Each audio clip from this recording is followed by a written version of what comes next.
Halo semuanya, perkenalkan nama saya Anega Rifidanti Kartika.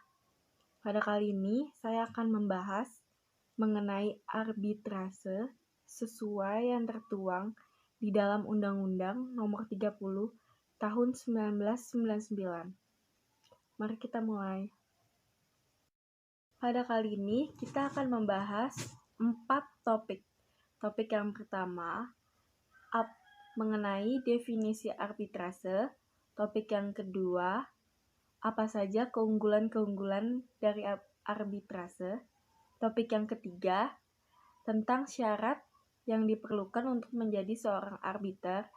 Dan topik yang keempat, atau yang terakhir, yaitu kapan arbitrase diperlukan.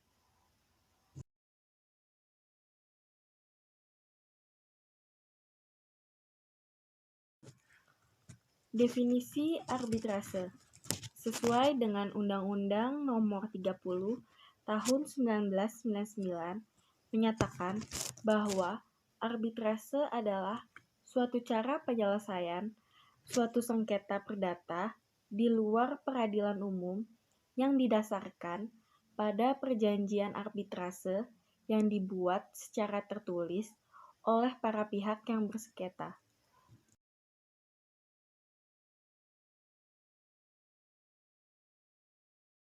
Ada 10 keunggulan arbitrase.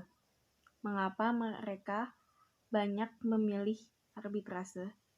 Yang pertama, proses arbitrase konfidensial. Yang kedua, sifatnya privatisasi dalam penyelesaian sengketa. Yang ketiga, dapat memilih arbiter tunggal atau arbiter yang terpercaya. Yang keempat, putusan arbitrase final dan mengikat. Yang kelima, ketidakpercayaan para pihak kepada pengadilan negeri membuat mereka memilih jalur arbitrase. 6. Efisiensi waktu dan biaya. Karena keputusannya final dan mengikat, tata caranya biasanya cepat, tidak mahal, serta jauh lebih rendah dari biaya-biaya yang harus dikeluarkan dalam proses pengadilan. Apalagi kalau kebetulan ditangani oleh pengacara yang kurang bertanggung jawab. Ketujuh, tata cara arbitrase informal dari tata cara pengadilan dan oleh karena itu terbuka untuk memperoleh dan bersedianya tata cara penyelesaian kekeluargaan dan damai.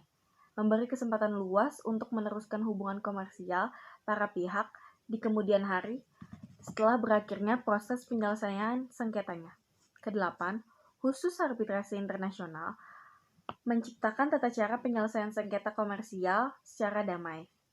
Merupakan akibat dari hal-hal seperti para pihak asing yang ragu untuk mengajukan sengketanya di peradilan nasional dan yang seperti tertuju pada slide di atas.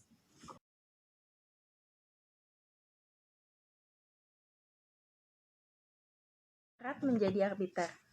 Menurut pasal 12 Undang-Undang Nomor 30 Tahun 1999, arbiter harus memenuhi syarat. Yang pertama, cakap melakukan tindakan hukum. Yang kedua, berumur paling rendah 35 tahun, lalu tidak mempunyai hubungan keluarga sedarah atau semendah sampai derajat kedua dengan salah satu pihak yang bersengketa, tidak mempunyai kepentingan finansial lain dalam putusan arbitrase, dan memiliki pengalaman serta menguasai secara aktif di bidangnya paling sedikit 15 tahun. Lalu, hukum, jaksa, panitera, dan pejabat peradilan lainnya tidak dapat ditunjuk atau diangkat sebagai arbiter. Status arbiter, yaitu dipilih dan disepakati oleh para pihak pemilih, bukan pengacara ataupun advokat, bukan penasehat hukum, bukan konsultan, dan bukan wakil. Pemilihan arbiter merupakan majelis arbitrase sangat penting dan seringkali merupakan langkah yang menentukan dalam arbitrase.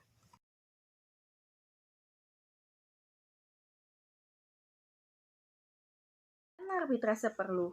Menurut pasal 5 Undang-Undang Nomor 30 Tahun 1999, sengketa di bidang perdagangan dan mengenai hak yang menurut hukum dan peraturan perundang-undangan dikuasai sepenuhnya oleh pihak yang bersengketa, Yaitu yang kedua, sengketa yang tidak dapat diselesaikan melalui arbitrase hanya sengketa yang menuntut peraturan perundang-undangan tidak dapat diadakan perdamaian, yaitu hukum keluarga, peilit, dan penyelesaian susunan pengurus dan perubahan permodalan dalam perseroan. Pihak-pihak yang terlibat dalam pengadilan arbitrase ini adalah pemohon, yaitu pihak yang mengajukan permohonan penyelesaian sengketa melalui arbitrase. Yang kedua, termohon sebagai pihak lawan dari pemohon dalam penyelesaian sengketa arbitrase. Yang ketiga adalah arbiter, yaitu seseorang atau lebih yang dipilih oleh para pihak yang bersengketa, yang ditunjuk oleh pengadilan negeri atau oleh lembaga arbitrase untuk memberikan putusan mengenai sengketa yang tertentu yang diserahkan penyelesaiannya melalui arbitrase. Putusan arbitrase. Penyelesaian sengketa arbitrase mengenai pokok permasalahan yang timbul dari perjanjian yang dibuat oleh para pihak dan diharapkan penyelesaiannya dapat melanjutkan berlangsungnya perjanjian yang telah dibuat di antara para pihak atau paling tidak dapat tetap melanjutkan hubungan kerjasama atau transaksi di antara para pihak di kemudian hari. Ex equo et bono harus dengan tegas dinyatakan dalam klausula arbitrase sebagai salah satu pasal dalam perjanjian. Hukum yang dipergunakan adalah hukum yang dipilih dan disepakati, dan jika tidak ada yang disepakati, maka hukum yang ditetapkan adalah hukum tempat arbitrase dilakukan. Yang terakhir, namun demikian, meskipun sengketa diputuskan berdasarkan hukum dan undang-undang, akan tetapi dalam penerapannya berpegang pada asas keadilan dan mempertimbangkan asas-asas dalam hukum perjanjian.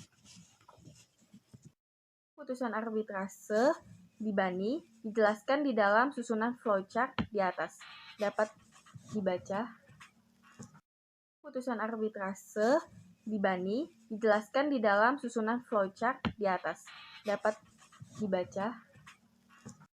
Seperti yang tertuang di dalam flowchart putusan arbitrase di Bani di atas, persidangan sampai putusan majelis arbitrase memakan waktu kurang lebih 180 hari.